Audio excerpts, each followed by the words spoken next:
Hey, what's going on, everybody? Appreciate you tuning in to the second YouTube video now going up on the channel. I got two more that should be going up here in the next few days. So just want to say thank you for that. Thank you for subscribing, or sharing, or whatever awesome other stuff you do, even if you just watch it and never watch it again. It's appreciated. So, quick little intro into what's going on in the video. There is going to be a, probably about an hour-long video over a week-long project on two different vehicles. So one of the things that I've really enjoyed about this new process of getting into, I guess you would call it content creation and that sort of stuff, is it's a challenge, right? So trying to record things a certain way and then edit them and have them come out a certain way has been extremely challenging. Like, I am not naturally gifted at this. I have a vision for how I want things to look, and they look good, but on the back end of it, I'm having some issues with actually making it look how I want to, right? So that's what this part of the video is I went to record an intro, like two intros actually. It's like a 7-minute clip, and I didn't realize I put it in slow-mo, right? So it was kind of funky. And then in slow-mo, this camera doesn't record the audio. So I had like the onboard audio from the mic, and I was just in there trying to sync him in a way that worked. But because the video was shot in slow motion, there's no way to like auto sync it and trying to get it word for word. It looked funky, so I didn't like it. So I mean, it'll be here in the clip, but it's gonna be like a 10-second clip, you know what I mean? So, but yeah, I'll pop in and out of the video just to kind of let y'all know what's going on and kind of keep you tuned, almost like a like a narrator or like a storyteller or something. So we'll start with the silly slow motion. This is actually sped up 10 times, which is crazy because I can't believe that it still looks this slow. But yeah, this is one of my buddies' 2025 Toyota Sequoia. So initially, the idea with this was he wanted to get a paint correction and coating on it. Do some PPF on the front clip, right, just to kind of protect it, and then do like a vinyl tuxedo top, right? So that's kind of what it was supposed to be. I do offer, paint correction classes. So one of my good friends, Chris, had been looking to get into paint correcting. He's not too far from where I'm at, so we had kind of worked out a deal where he was able to come in for a day and then just get hands-on with a polisher. He had a little bit of experience, but nothing crazy, right? So Chris comes in, we're doing the paint correction and the coating. Chris is an awesome rapper and vinyl rapper and tinner too. So this now transitions into something a little bit more, right? So now Chris is looking at doing the tuxedo wrap, retinting the windows, and then smoking out the taillights, which you guys will see here in a second. And then on my end of it, it ended up transitioning out of the paint correction and coating and into doing a full matte wrap or a full matte conversion with PPF. So, in this part of the video, I'm just explaining, kind of how we're going to do everything, the assembly, the different mindsets, and what, this needs to kind of look like by the end of the day. So like with anything in our industry, prep is always super important. So I always want to make sure that when, I'm working with someone on any kind of training, we go over the prep part of it. So here, we're showing Chris how to do, decontamination. So, rinsing everything off, hitting it with accessory chemicals, so your iron remover, your bug remover, that sort of thing. Letting the product actually work, I think, is very important. Letting it sit in. Short explanation of kind of how the iron remover turns purple. Then, we're transitioning into actual hands-on time with the machines, right? It's super, super important that if you're doing any kind of training classes, it is hands-on. Thankfully we had a nice repair there. So, we're focusing on keeping the pad flat, as much as possible where we can, and then where we can't keep it flat, how to make sure that we're still correcting. Chris went ahead and installed some, I believe this is Lexan or Lux, sorry, this is Lux. Some Lux taillight tint on this thing. It looked awesome, really, really good looking film on these headlights, or taillights at least. I think I mentioned it, at the beginning of the video, but this initially wasn't going to be a PPF install. So, we were just doing some polishing, and, when I had laid the hood at the end of that day after we decided to transition into a PPF install, I was just fighting so much contamination. I mean, the hood itself wasn't incredibly hard to lay. It actually laid really, really easily. But man, having to open it up and chase contamination was so time consuming. So one of the things that I wanted to do coming in, the next day after taking everything apart, was just cleaning the shop. So you can kind of see here, we moved everything out the way a little bit. The shop hasn't been in use for, any kind of detail work in a little while.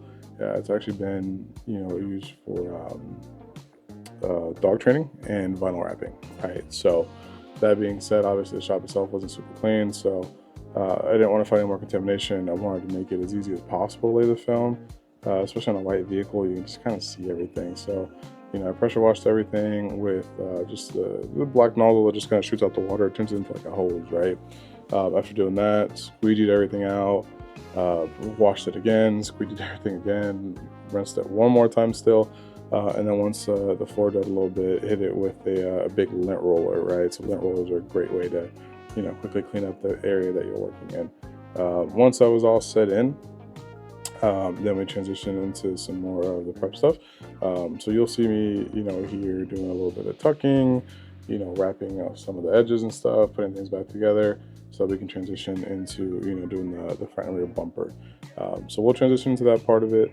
I just want to make sure you guys kind of saw what was going on. But yeah, prep and having a clean working area is imperative for PPF. If you're wearing the wrong clothes, which I was the first day, or if your location isn't, the cleanest, you're going to run into some issues that are really, really, really going to make you hate doing PPF. So would highly recommend, looking into or allocating time to prep the shop itself, as well as your clothes and literally your clothes and stuff. All right, so we get the film all cut up. So what I ended up doing is I took so we're bulking all this. I don't know if I said it in a different part of the video, but I'm a little special ed, so we're gonna say it again.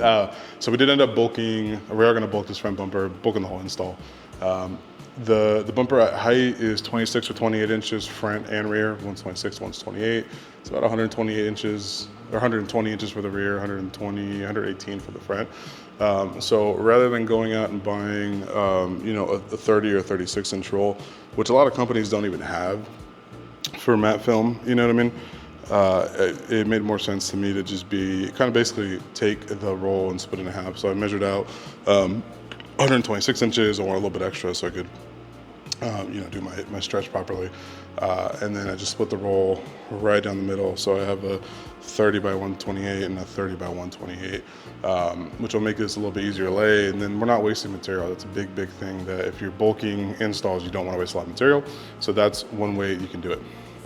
The next thing I'm going to do. So this is C6 APP.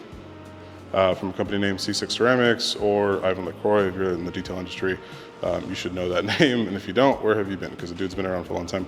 So this is actually a primer polish for ceramic coatings. And I like this a lot because it basically opens the pores of the paint and then allows the coating to soak in and just give it like this pretty insane performance, right? So I've been playing with this, using it as a prep for PPF for a little while. Now, you don't need to do, an entire panel with this unless you're using a really low tech film, then maybe it's beneficial. But again, we're using Expel Stealth, stuff super grabby.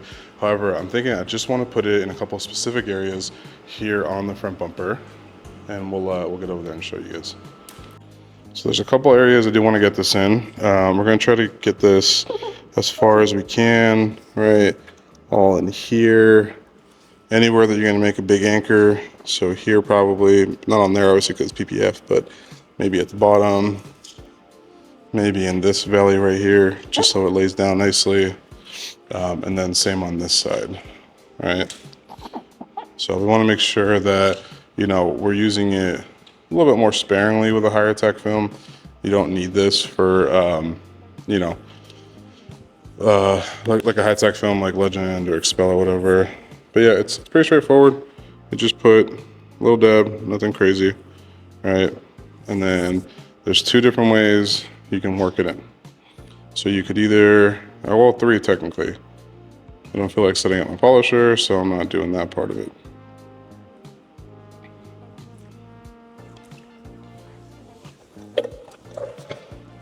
We'll dry the surface first, right? You want to make sure that this is dry. This product's not designed to work on wet panels. But yeah, you just take it in, you rub it in a little bit.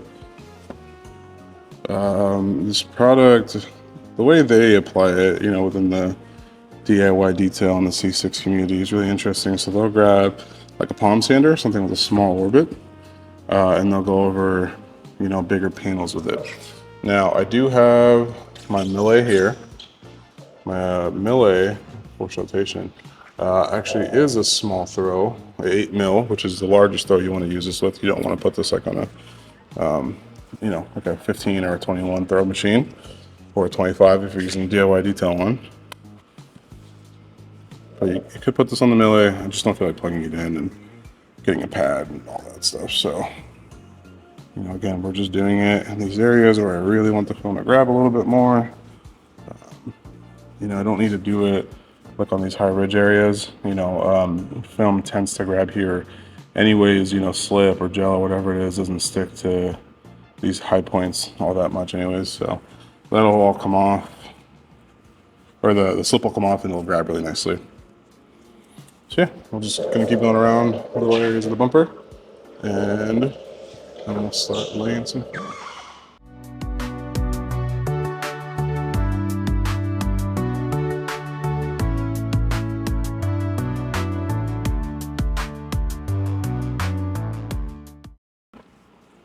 And then working time for this, I believe the what do you call it? The working time I've been told, or at least I've read, is you basically just go around the whole car and leave it on. It will swell the paint for about 2 hours, or not swell the paint, but open the pores of the paint. Excuse me. It'll open the paint or open up the pores of the paint for about 2 hours. That's kind of how it makes it more grabby. So anytime within 2 hours of applying this, you can still get that effect. And then if you, it's kind of hard to see because it's white. I wish this was a different color. It is starting to, you know, kind of dry up and do its thing already. So yeah, we'll just keep going around, pretty much all done. And then we'll give everything one more wipe down and then just hit the edges one more time to make sure that everything's clean so the film can grab really, really nicely.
Okay, well, so we got our film on there. Looks like it molded pretty well, which is always nice. So now, we got 2 things left to do.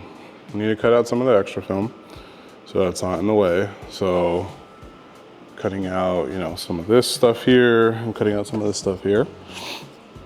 And then if you notice, we have these big, you know, King Kong fingers over here. Those need to get stretched out. So I have this tacked over here to the fender and to the wheel. It's actually why I had a little bit of extra film added in there when I was cutting it up, is that if the wheels are clean and they're flat enough, you actually can dry tack to the wheels and it works pretty dang well, you know, for what it's worth. So that's dry tacked over there. We got a bunch of gel in the middle. We're gonna do 2 things.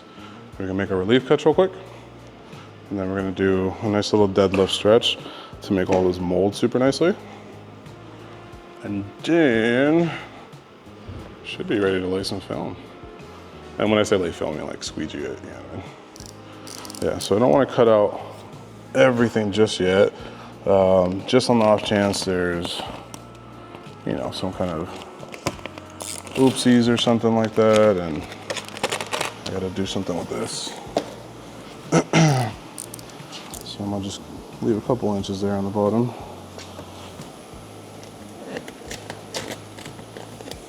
Whoa.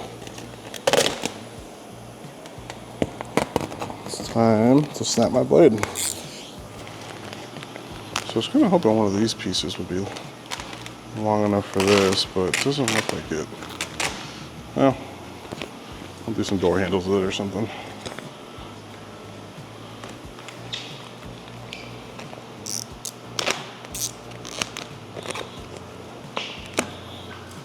Okay. Door handles are on there. And this needs to be snapped. This thing is super dull. I'm gonna use my favorite little blade snapper, the optical aluminum one. Not a need to have. You just get the plastic ones with the magnet. I really think just having a magnet is probably the most important thing. That being said, if you're a little bougie like I am, I think that aluminum one is worth the extra, you know, what is it, 20 bucks instead of 10 or something? 20 bucks instead of like 6. But yeah, I like having nice things when I can. Okay. 2 more door handles.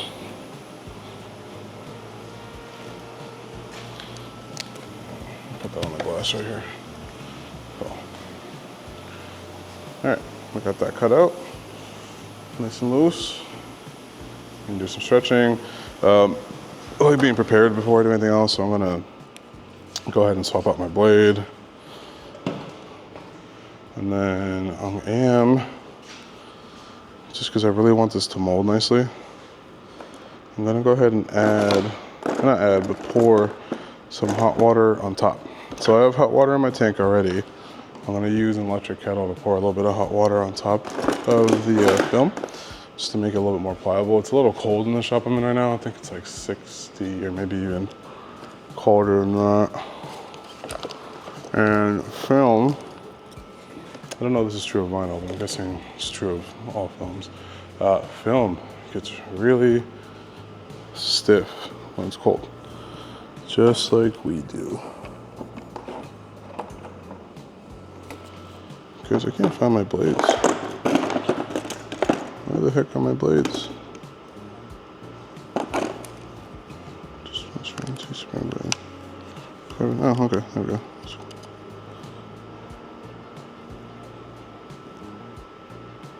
Oh man, these are dry. So I can't find the blades that I had. I wonder if Chris grabbed them yesterday by accident.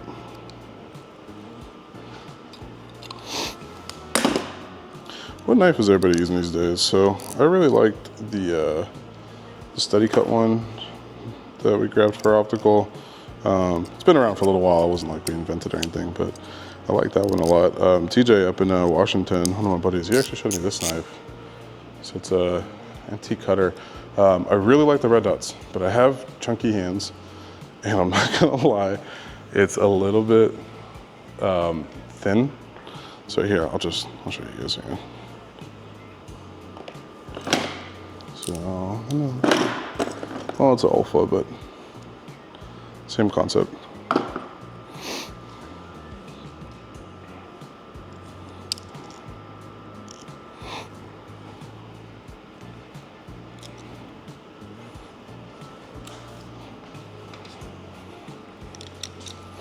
Yeah, so same idea. I mean, there's 3 different ones here.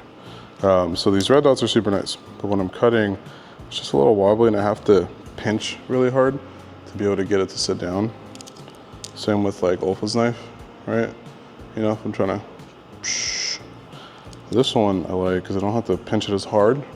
It's a little heavier, right? But you know, if you're using the right blades, we're really just letting the blade do all the work anyways. So I don't have to add any weight to it at all. But yeah, this has been kind of my new go-to knife. What's everyone else using?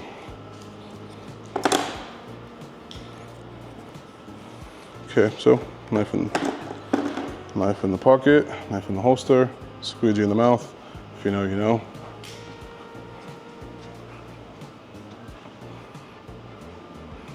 Pour a little bit of hot water in these areas where I really want the film to mold.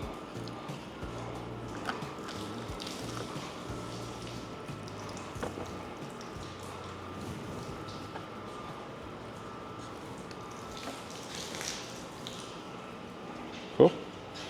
And let's do some stretching. So while I'm stretching it, I have 2 goals. I want to get this belly to sit down. And I want to get this to mold around this fog light area. Or not fog light, but these recess bellies right here. There we go. So that belly's kind of molded there.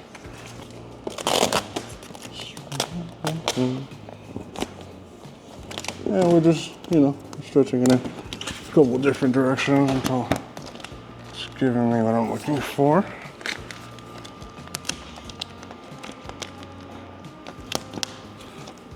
Okay, that's sitting there. So we'll have to cut out this headlight to get this to sit how we want it. But for now, we'll use the headlight as a nice anchor. Okay, that one's there. Let's take a look. So that molded in there really nicely. This obviously needs to sit, you know, somewhere up here.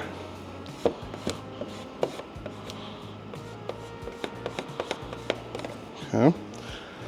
And then if I'm reading this line, line, line, line, the way I read my fingers, or at least the analogy that I use that helps me, is I read them like a book that wants to open up.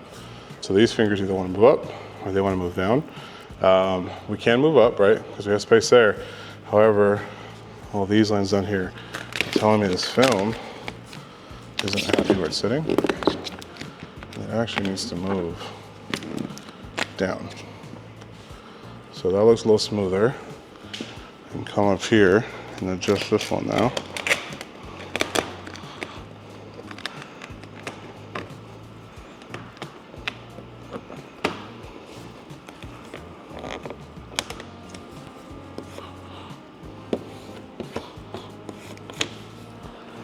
And this still isn't perfect, but it's pretty close.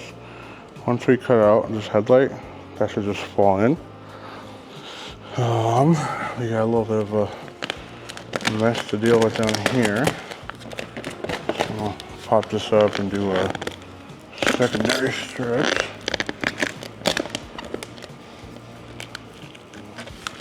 I'm trying not to stretch it too crazy, but you know, on these bumpers you do have quite a bit of stretch is needed. And then we'll do an off anchor right here. That way this is all floating and adjustable, and then we're on this body line, so it holds a little stronger. And then we can always come in and see that closes really nicely there. Yep. Cool, we're on the right track. So that's the passenger side. Let's go check on the driver's side and see how much of a mess we have over here, because I imagine there's quite a bit. So I'll let you all get nice and close. There you go.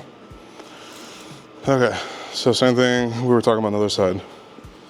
Fingers coming down this way, telling me it either wants to go down or up.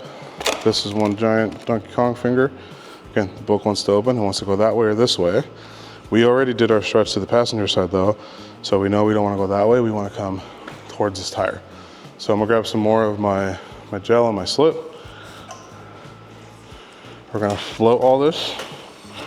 Whenever you're stretching, this is a part a lot of people miss on.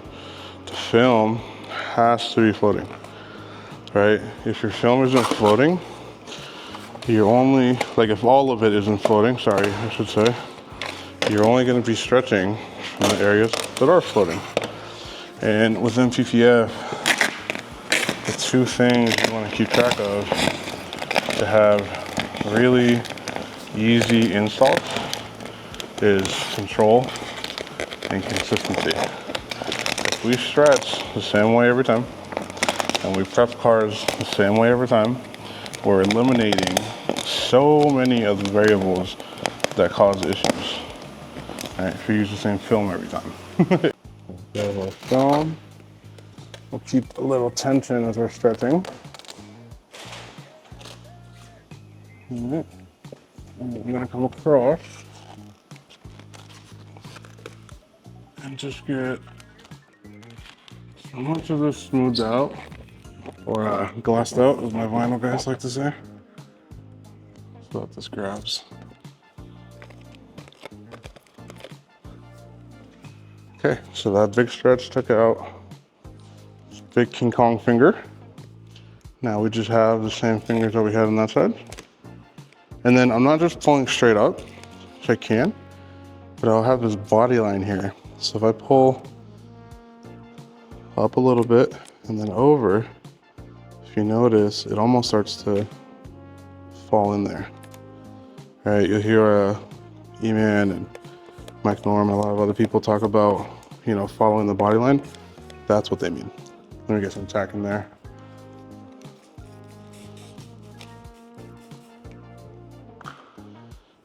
So up, over, down. Try to make your ankles anchor as flat as possible. That's soaking in. And then now, for looking at this, the only areas we really got to worry about are right there and right there. And this we know we can just come down on, right? Actually, it's all loose.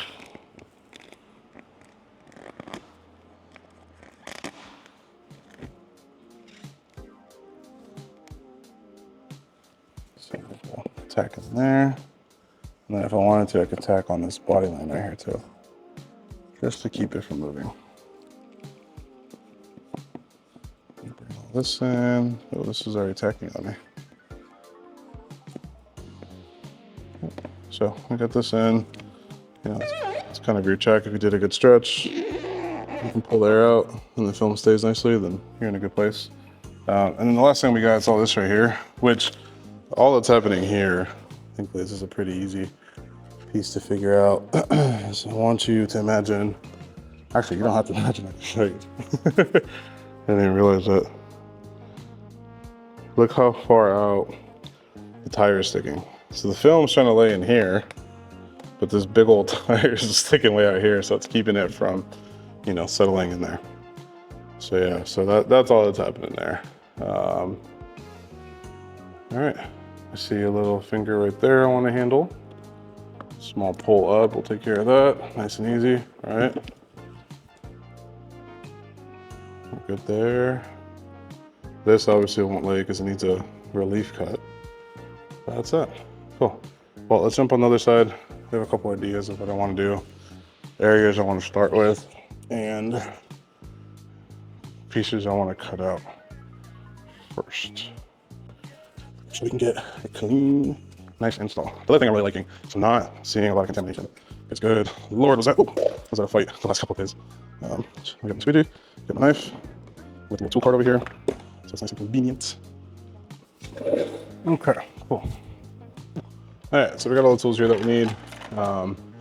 First thing I'm looking at here is where there is basically unnecessary tension, right? Where is the film not laying down because there's just too much going on? So like here, right, all in here. And we want to try to remove those areas with unnecessary tension. The other thing is if there's anything that's already like ready to lay down and easy to squeegee, we can just get all that out the way too. So, you know, it's the only thing I'm kind of missing. So I don't have a lot of slip going on here. So let me do that. Pause real quick. I'm gonna go fill up the slip, and then we'll be right back. My tattoos look sick with this camera. It's awesome. Yeah, we got our slip all figured out. Some nice gel in there, thank God, because this stuff is sticky. Let's see, little Dreamville action.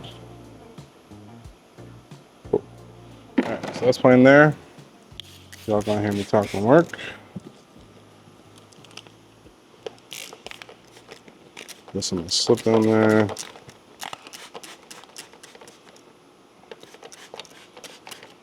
Massage it in a little bit. Cool. So any areas that'll just kind of lay down, we're gonna tackle those areas first. That way we don't have to, you know, get the easy stuff out the way here. Get some more slip everywhere.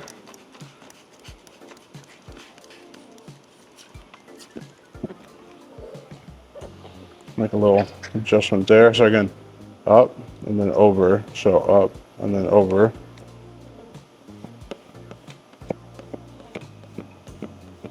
Overlapping passes all the way across, all the way down.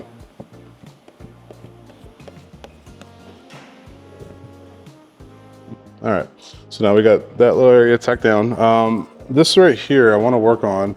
However, I'm trying to make sure that it's not dried up. So I did put some gel down there, so we're just trying to make sure that it's not dried. You don't want to squeegee over dry areas.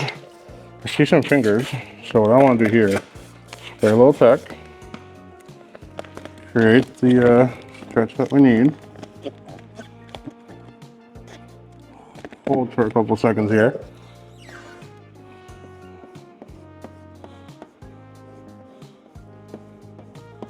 So this will hold there.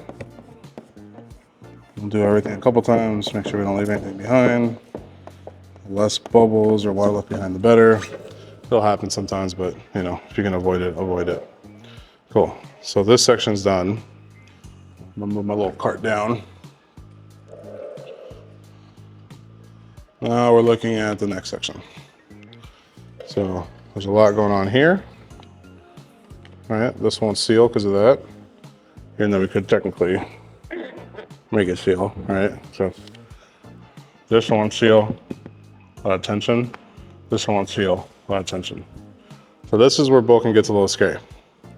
So you gotta start cutting stuff out yourself. So ideally, I always say when you're cutting, you're using, you know, fresh blade. If you don't know when the last time you cut your blade is, just snap it anyways. So we'll be using a 3rd degree anti-cutter blade here. So there's dead space in here. So this cut doesn't have to be super perfect. And then obviously all this is already laid down. So, you know, 2 or 3 sections out, stabilize the pinky if you can. And we're not trying to cut through it. We are just scoring the film. If you want to make your cut a little sharper, you just change your angle. So the pointier the blade is, the sharper it is. Flat is just going to score. Let's see how we did. And we'll pull nice and slow. This is a lot of film, so you don't want to like yank on it and have it split on you a little bit awkwardly, because it does happen sometimes.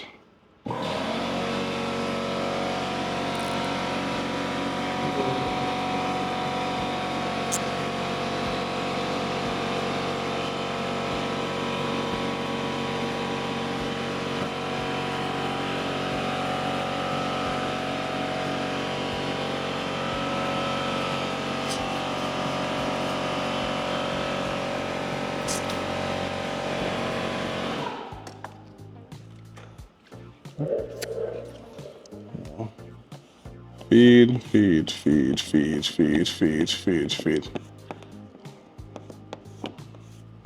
Cool. Well, so that's set down pretty nicely. Now we can start adjusting all this. So this isn't sitting down. Same reason as like with the tire, right? This piece of the bumper is sitting here. This piece is sitting here. Film is so thick, it's hard to get it to mold in there. So we have to make some more relief cuts. So I know the relief cut I'm thinking of, I think I have to get all this down. So I can make a cut right there. That'll lay in. All right, this will all lay in there. That'll let me pull here to make some tension to get that to lay. And then this, I'm gonna have to bring this across a little bit more. So.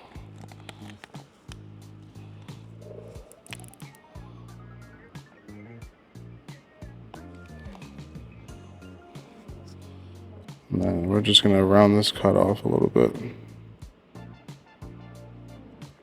So whenever you're making your cuts, try to make sure that you round them off so that the film doesn't split off all crazy on you. Okay. The other area that's causing me issues right now is, I don't know if you can see it on the camera, yeah, you can, is this right here. A lot of tension here. So we don't really need this anymore. This is all holding pretty well. We can start getting rid of that too, so. Man, jamming out the music and doing videos is kind of hard. I can't focus, I just want to start You know, jamming and shit. That's our snapper blade.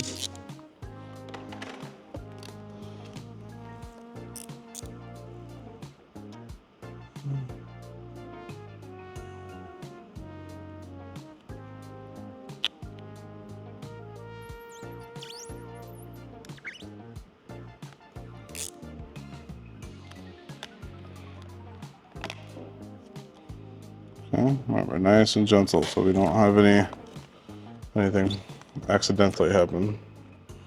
There we go. Starting to fall in place a little bit.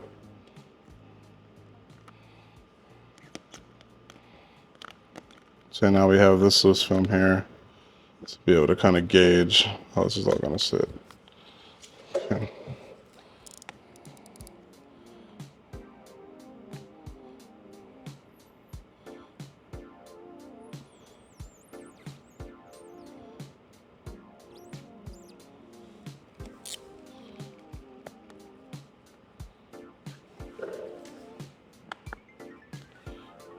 Yeah, my pressure's off today.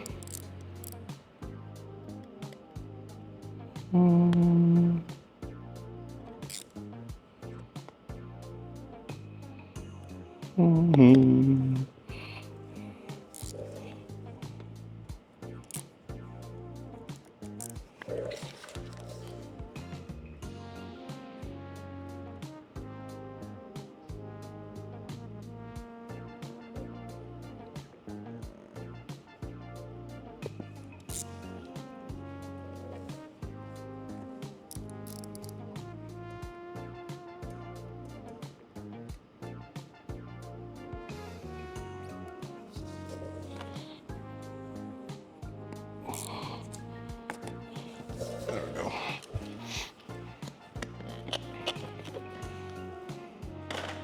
Okay, so let's get a little bit slip here.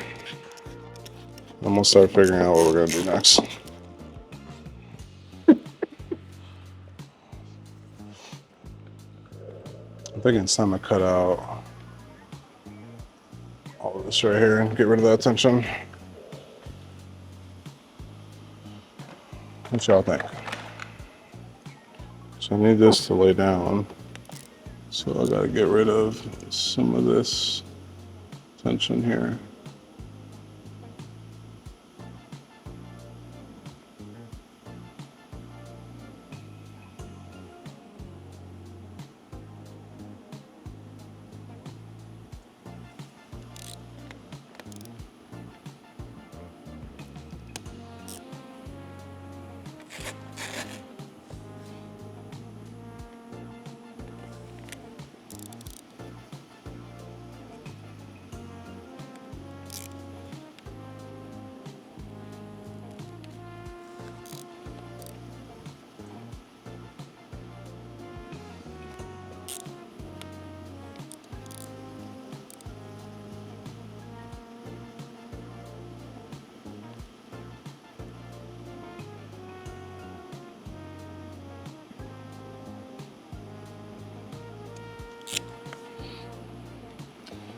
I'm not having any luck with this blade. So normally I use Alpha blades. These are antique cutters. They were suggested to me by a couple different people. I hadn't given an antique cutter a chance in a while. I've been kind of stuck on the Alpha blades for a couple years now. So far, I'm not happy with it. I did try, their like extra cut blades. Same thing. It just seemed like that seemed almost too sharp. This seems almost like too dull. Yeah, not a huge fan of these right now, but it's what we got, so we'll make it work. Yeah, I guess part of it too probably is I'm kind of making sure I don't cut anything. You know what I mean? It's a blade I haven't used, so.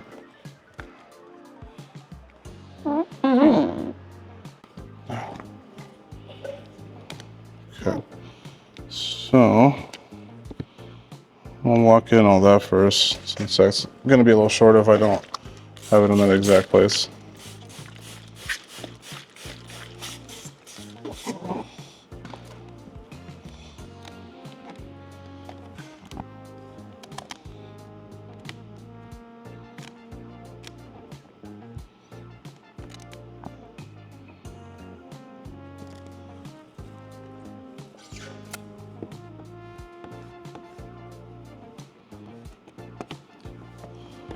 And I think I said it before, right? But the direction you squeegee, you actually, kind of manipulate film into that area, right? So right now, if I wanted to get more film in here, I would just squeegee, more stuff towards it. Like all this, for example.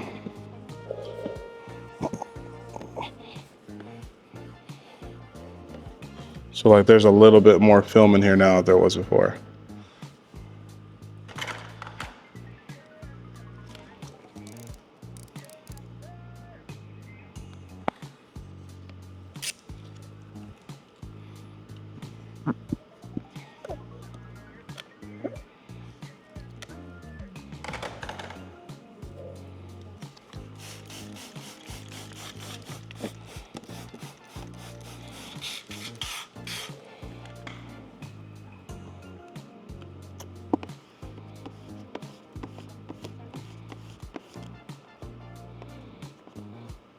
Okay. So that's mostly held there. Now it's just a tension thing. Okay, so I'm gonna get all this down now.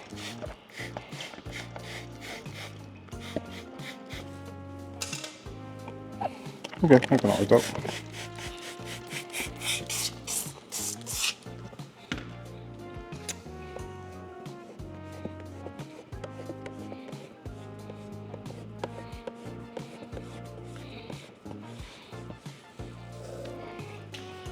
Okay, we'll open this up right here. And I'm actually gonna get a little bit of gel in here. So I want this all to kind of stay floating for a little bit longer until I figure out where I want to move everything. So I got quite a lot of stuff to move around.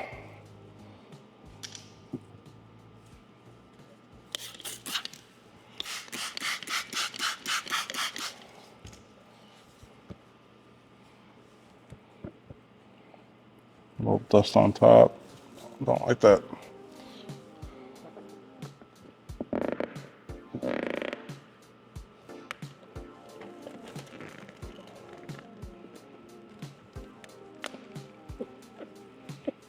Okay, so that'll sit there. Okay. So that was sitting there. So now, okay, cool. There you go. What I'm gonna do. So we'll move this up. We'll move this over. All right. Push that gel out there. Actually, I should probably get some tack in there to make sure this stays how I want it to fit. This is gonna be very important.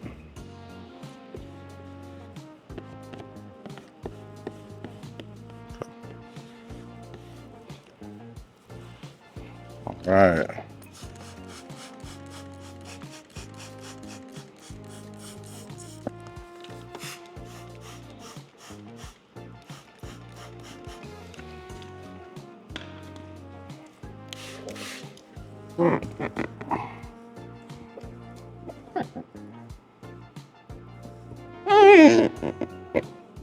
So we'll hold it here. Let's see. I'll look at this bottom piece first. Bring all this over. So away from there, right? This, if you guys notice, I actually left that open on purpose. That's where I'm gonna exit everything.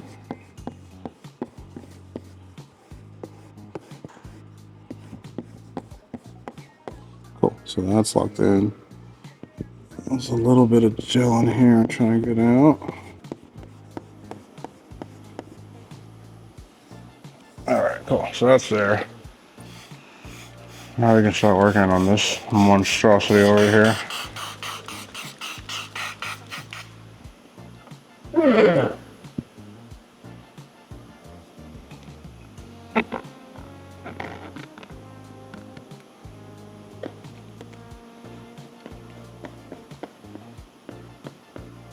So I got a ton of tension in here.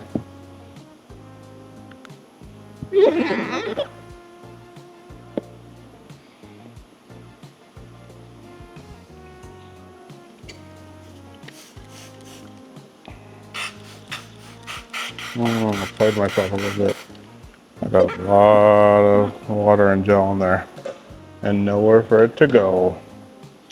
Mistakes have been made. All right, that's all good. So, just taking what it's giving me. Baby steps.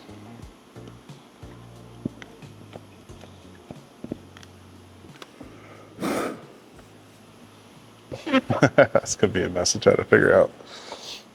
Oh man. Well, hey, you gotta live with your mistakes, right? All right, we gotta get some more hot water, and then we'll carry on with this.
All right, well, that is it for right now.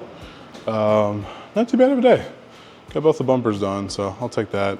The only thing left now would just be the 4 doors, and then this little piece of the quarter panel. So this is all getting the little vinyl wrap on it, so I'm just probably doing this lower piece, or I don't know, maybe bringing it up to here or something. And then the hatch. A lot of trimming, obviously, but you know. So I'm gonna call it here. Let's go grab some sushi, and then go hit the gym and swing back around tonight. And I think what I would do tonight is just the disassembly. I think that's kind of what I've settled on.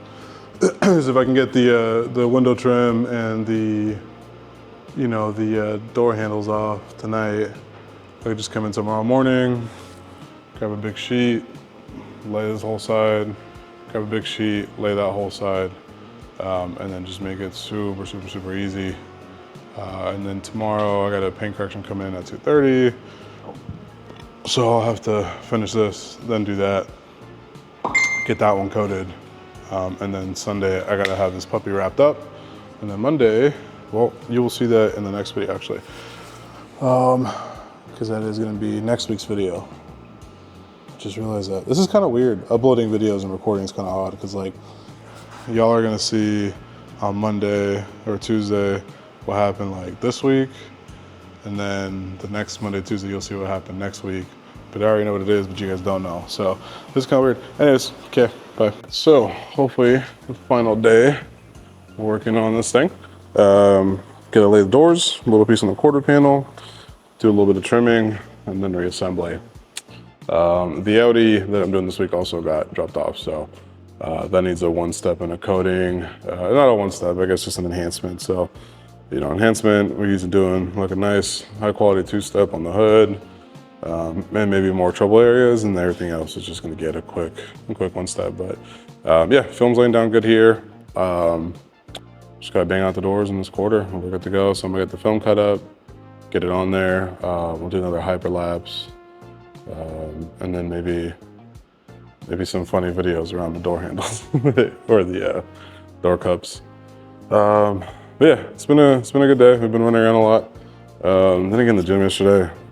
Got home super late from a little dinner and came over here to disassemble this thing. And it wasn't too bad, but it did end up taking like an hour or two to get everything off. So it's all you can do some days, unfortunately. It's all you can do some days. But yeah, we got about 52 inches on the film by, so one door is 52, the rear door is 49 by 40. So I'm gonna cut out to, cut out a 50 by 40 sheet and a 52 by 40 sheet. And then we'll have a strip that should be able to run the whole length of the tailgate to do that piece back there. But yeah. But yeah, she's looking good. I think the matte looks really good on it. It's very subtle. You know, hopefully the owner's happy. I guess we'll see, right?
So, final day for the Sequoia. We got some reassembly, and then a little bit of trimming maybe. I think we're all set. At least for the mat wrap, and then yeah, it's gonna get some bottom here in the next couple of days. But I wanted to show y'all this fucking hoodie from TJ or Marathon Coatings. Digging it and liking it. Super nice embroidered patch. Or not embroidered, it's like a 3D like puff print or whatever. Yeah, I like it. Pretty good. It's nice, super warm, nice and snug. Super high quality. It's one thing I've liked about all TJ stuff is everything I've tried has been really high quality. All right, so this is where things start going wrong. So this was, again, just supposed to be like a 2-day, maybe 1.5 day thing. A little 1-step, maybe a 2-step, and a coating. Then it transitioned into like adding some vinyl, and then it transitioned into like getting it retinted. Then it transitioned to like a full body mat, custom bulk install, because there's no plotter, obviously, right? And, I didn't allocate the right amount of time in my head to the right bandwidth to what this was going to take. So now, something that's supposed to be done by like Monday, Tuesday, we're now going out to like Friday, Saturday now, right? It's Saturday. And, I got this Audi that needs to get also turned in that next day. And I'm supposed to be like on the road to Detroit like Sunday night, right? So, it's already Saturday by the time you guys are seeing this. And, what actually ended up kind of screwing everything up, and you'll see some more of it towards the end of the video, was during the assembly process, something went wrong with the rear door handles on this thing. And it just took literal hours to try to get them to work. And it ended up not even working. Actually, this turned into, one of the biggest headaches I've had to deal with in a long time, for the owner and for myself, unfortunately. So, I'm still kind of jamming out, a little happy in this clip.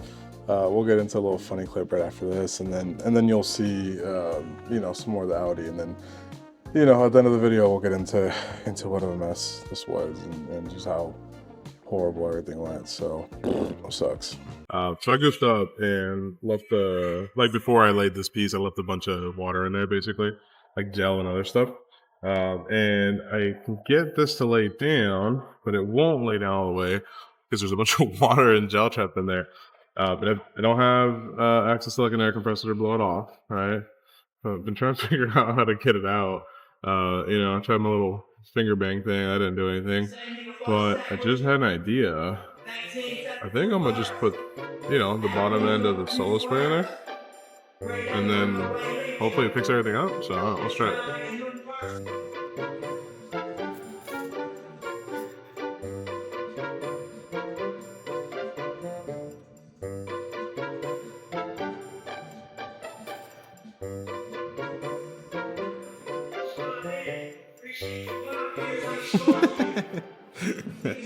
I can't believe that actually works. You know what they say, it's only a stupid idea that doesn't work.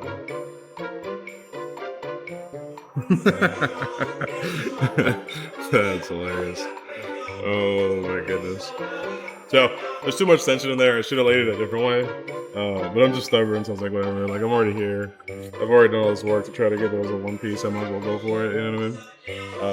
But yeah, I locked in a ton of water in there and haven't been able to get it out. Probably for like 15, 20 minutes. So, that's funny. That just made my day. I'm not even gonna lie.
So I look like a mess. I'm exhausted. It is 12 p.m. on Monday. Been awake since 8 a.m. on Sunday and working since about 10 a.m. Sunday. So I think finally got wrapped and put back together. Not my favorite install I've ever done, but kind of given the the what do you call it? Dude, I'm so branded. Given the the context and the situation. Okay, all right. But want to take a minute to talk about this coating from Marathon. So this is their Tenacity. This is their 5-year. All right. We also have the trim coating, gloss coating, leather coating. They're 1 year and they're 3 year. So entry level, mid grade. This is a flagship product. This is a high end one. Seriously, the slickness and the gloss and like the depth this adds is top tier. It's a little grabby, which I don't love, but not bad. Because it's 65 probably in here right now.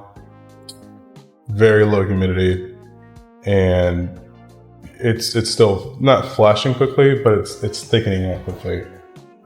Which I don't love. My favorite coatings have been CSU or CSU titanium, that style coating, Naziol, NL272, stuff like that. I think this competes on gloss and slickness with all of that.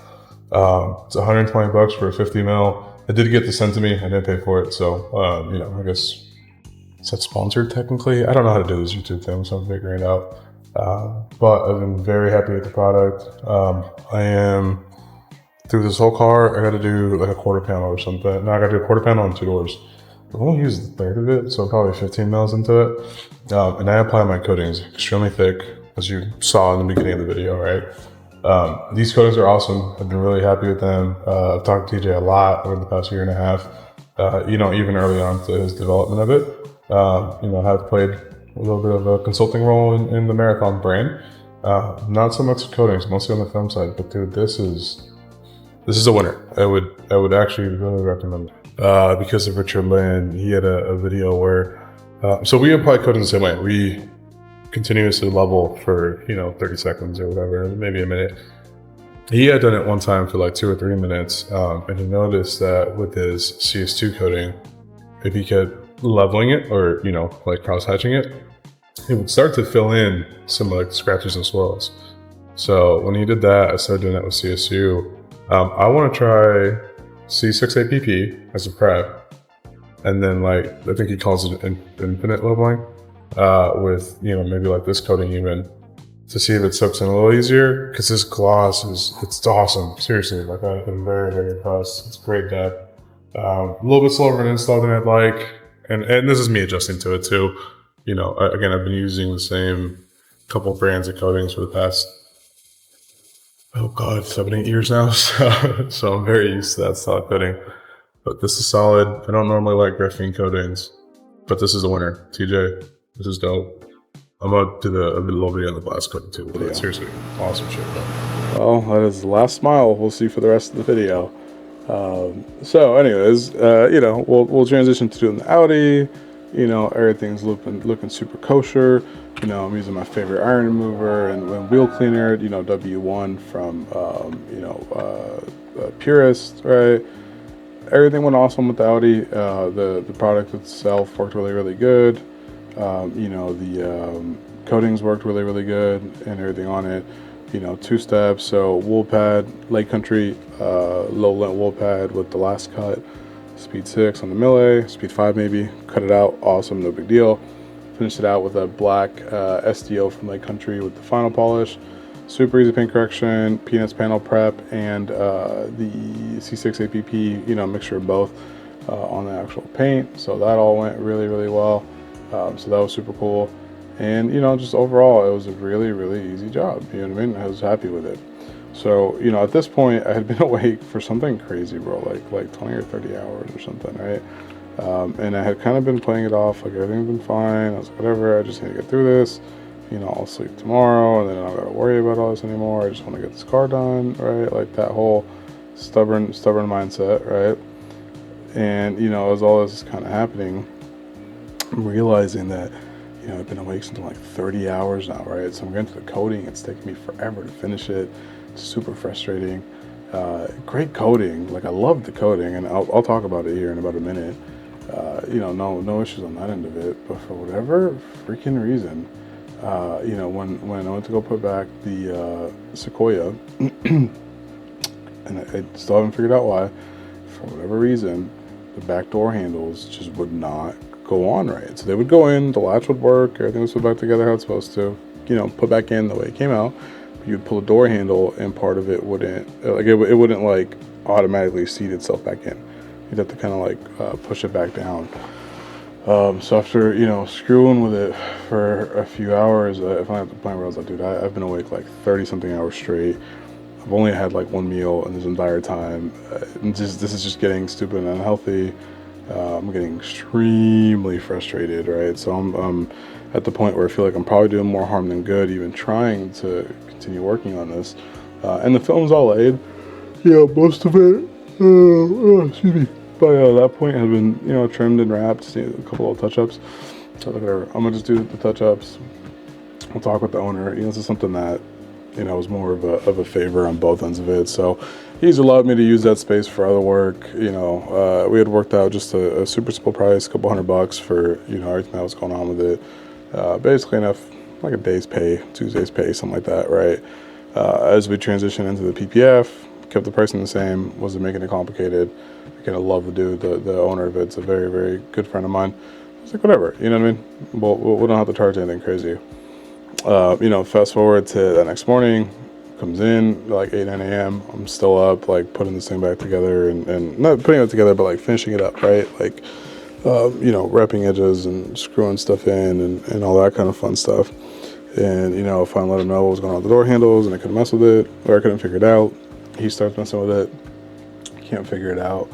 You know, it's kind of the thing where like, dude, just let's call it even on the whatever labor I was gonna get paid. You know, let's send this thing to a mechanic, and you know, like if there's any overage, I'll cover it. Like, you know, obviously my intention wasn't damage a new car, but you know, here we are, right? Like it sounds like something's not clicking right, and I just don't have the bandwidth for it. So, you know, both agree that's probably the best route to go. Wrap up the car. You know, I was supposed to, this is now Monday, right? So now it's been an entire week of me working on these two things. An entire week of him not having a car, just total mess. You know, again, Audi went great. That was easy. That was a super easy invoice. But, you know, I was supposed to be in Detroit Sunday night. And then I was like, all right, I'll be done like early Monday morning. I'll drive straight there and I'll just sleep for a couple hours and then get to work with the next project I have going on. You know, now it's like Monday, like at, I don't know, bro, like 2 or 3 p.m. or something.